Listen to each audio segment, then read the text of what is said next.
आज हामीले lab material ल्याउन सकेनौँ हामीसँग जस्ट बिकज त्यो सामान आउटसाइड सिक्किमबाट आउने हुनाले गर्दाखेरि यो सामान चाहिँ नेक्स्ट विक विदिन यो मन्थ या त नेक्स्ट विकसम्म आउने कुरा छ तर कन्फर्मेसन चाहिँ छैन कहिले आउँछ हामी अन द स्पोट आएर ल्याब सेटअप गरिदिनेछौँ र दुःख लाग्यो सुन्दाखेरि हेडमास्टर सर जानुहुन्छ भन्दाखेरि एकदमै दुःख लाग्दो कुरा हो यति राम्रो मान्छे हुनुहुन्छ उहाँ जस्तो सोच सायद हाम्रो पालिमा कोही हेडमास्टर भइदिएको थियो भने चाहिँ हामी चाहिँ यतिको लेभलमा आज हुन्थेनौँ होला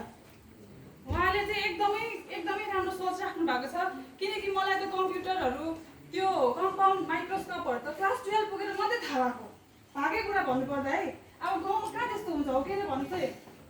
क्लास 10 12 पढ्दाखेरि मात्रै थाहा भएको ए माइक्रोस्कोप यस्तो हुँदो रहेछ यहाँ हाल्यो भने चाहिँ देख्दो रहेछ भनेर होइन